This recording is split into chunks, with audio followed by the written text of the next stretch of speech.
Y se suman críticas al Ministerio Público luego que solicitaran una audiencia para analizar la salida alternativa para acusados por saqueos. Queremos conversar sobre este tema. Nos acompaña a esta hora Jorge Vitar, abogado, por supuesto, secretario de la Asociación Nacional de Fiscales. Fiscal, muchísimas gracias por acompañarnos. Muy buenas tardes. Buenas tardes. Primero, ¿cómo se entiende para la población que 26 saqueadores reciban salidas alternativas en medio de este conflicto social que estamos viviendo, cuando la primera reacción sería dejarlos en prisión preventiva por un tiempo más largo o definitivamente aplicar un tiempo mayor de cárcel? ¿Cómo podemos entenderlo? Bueno, lo primero que habría que entender es el sentido que tienen en el nuevo sistema procesal penal las salidas alternativas, dentro de las cuales está la suspensión condicional, que ha existido desde el año 2000 que se instauró el nuevo sistema, digamos, y ha venido operando consistentemente. Lo que hay que entender es que cuando se comete un delito hay que analizar una serie de circunstancias respecto de la persona, ¿no es cierto?, que lo cometió, el delito de que se trata, la pena que tiene asignada. Y en determinadas situaciones, ¿no es cierto?, cuando a la luz de los antecedentes del caso parece viable y se cumple con los requisitos legales, entonces se procede a pedirle al juez de garantía, ¿no es cierto?, que apruebe esta salida. Se analiza caso a caso y de acuerdo a las circunstancias, y es lo que acá entiendo que también ha ocurrido, digamos. Ahora, ¿no hay considerandos en el Código Penal para el contexto social? ¿No es verdad? No, eso no existe. Eso no existe. Pero también el criterio del juez puede variar de un caso a otro y que algunos sí considere que en este marco de crisis y de saqueos que han sido innumerables y que estos son, digamos, los pocos que están detenidos, ¿pudiera aplicar otras medidas? Sí, a ver, es un tema técnico que tiene que ver con, ¿no es cierto?, los delitos que han ocurrido de saqueo.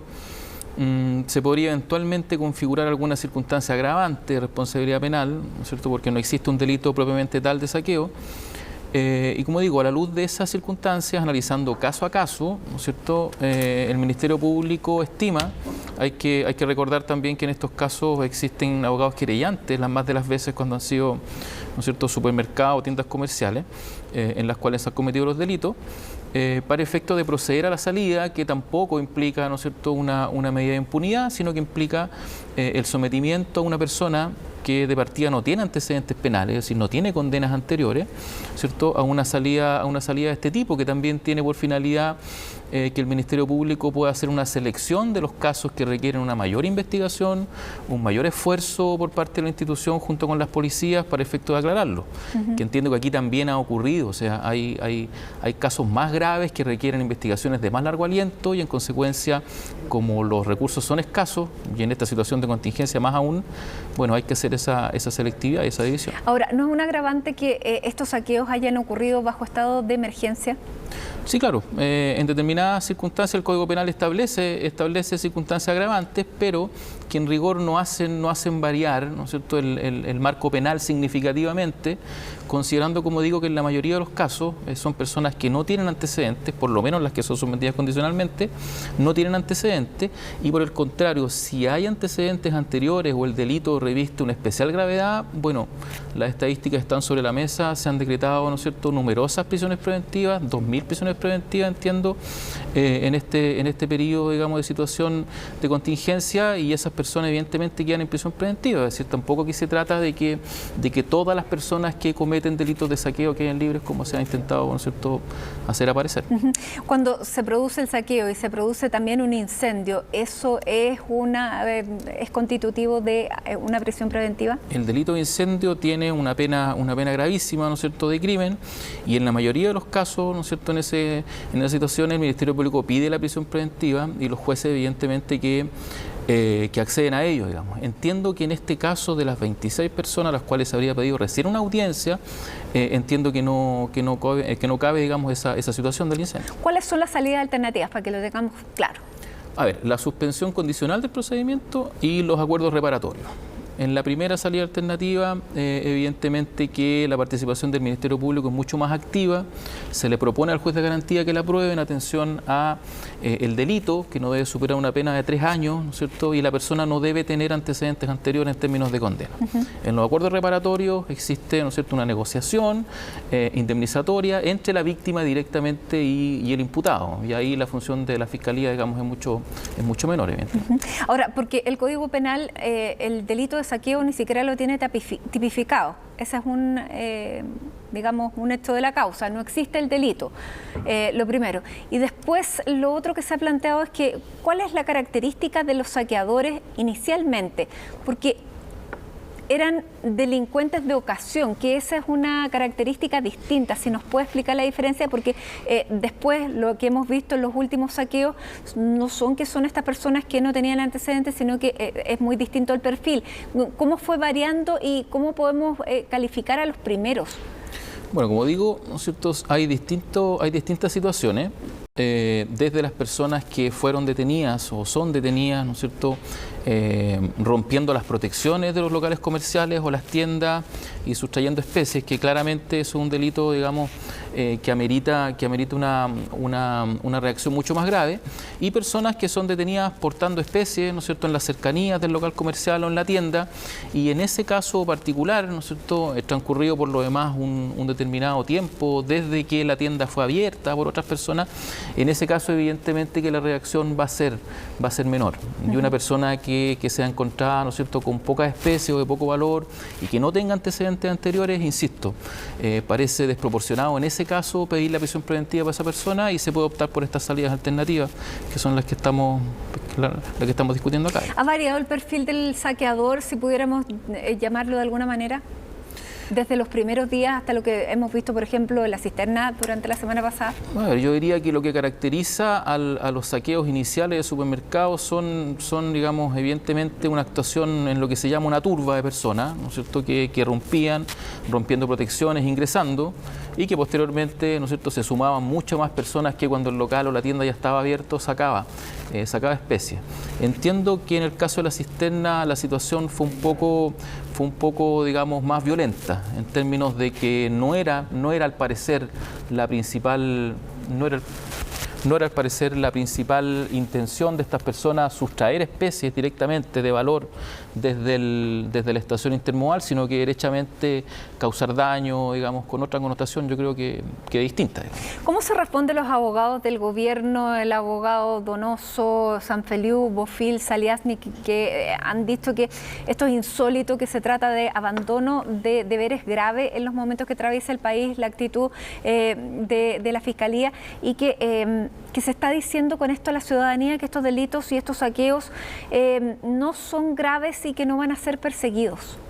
A ver, nosotros como asociación evidentemente que no estamos de acuerdo con esas declaraciones. Hay que entender, y aquí digamos la gente también tiene que hacerse un poco la idea de que en un contexto de normalidad, ¿no es cierto?, en el cual se encontraba el país hasta el mes de octubre, las instituciones funcionaban, la Fiscalía, ¿no es cierto?, los tribunales, y al cabo de este mes aproximadamente de agitación social han subido alrededor de 60% los ingresos de causa al Ministerio Público, con personas formalizadas, con el mismo número de jueces, el mismo número de fiscales. Las prisiones preventivas, como dije, alrededor de 2.000, y el delito de robo en lugar no habitado, que es precisamente el de saqueo, ha subido alrededor de un 200%. ¿Qué quiero decir con esto? Que el llamado es a dimensionar, que la gente logre dimensionar el sobreesfuerzo, la sobrecarga tremenda, digamos, de trabajo con la cual los actores, digamos, nos estamos desempeñando día a día. En condiciones normales ya hay una sobrecarga natural de trabajo en el Ministerio Público, y eso nosotros lo venimos hablando desde mucho tiempo atrás. Bueno, en estas circunstancias, digamos, se hace límite, ¿no es cierto?, se hace extremadamente difícil. Y evidentemente que es necesario discriminar en términos de gravedad, como decía.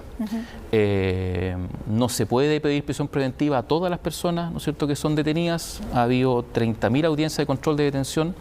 En alrededor del 10% se ha decretado la prisión preventiva en casos que efectivamente son graves, incluidos en la mayoría de los casos saqueos. Pero decir de ahí que las personas que no quedan en prisión preventiva o a las personas a las que se les aplica una salida que está reconocida por el ordenamiento y que está legitimada, ¿no es cierto?, parece evidentemente un exceso y no podemos estar de acuerdo con esa declaración. Ahora, debido a lo que usted nos está contando, fiscal, esta sobrecarga de trabajo, este porcentaje en que han aumentado los delitos, que han aumentado las formalizaciones, si antes había un porcentaje mínimo que finalmente llegaba a tener sanción, en este caso podemos esperar de que sea aún menor. A ver, yo diría que no, porque la característica fundamentalmente de las causas que se han abierto en rigor son con detenidos flagrantes. Y en ese caso, que es la persona que está cometiendo el delito y es detenida. Y en ese caso el sistema ha demostrado operar bien en términos de lograr alcanzar una salida judicial, ya sea una salida alternativa como las que estamos hablando, o una condena. Y en consecuencia, como digo nuevamente, el panorama hacia adelante implica que con el mismo, ¿no es cierto?, número de fiscales vamos a tener que absorber mucha más carga de trabajo y llevar a juicio oral a muchas más personas, pero en términos de expectativa yo diría que cuando efectivamente hay pruebas suficientes y las personas están en régimen de prisión preventiva, las expectativas, digamos, de alcanzar condena son altas en ese sentido. ¿Usted diría que en este caso el Estado va a seguir actuando tal vez más lento, pero que va a establecerse la justicia? Yo diría que sí.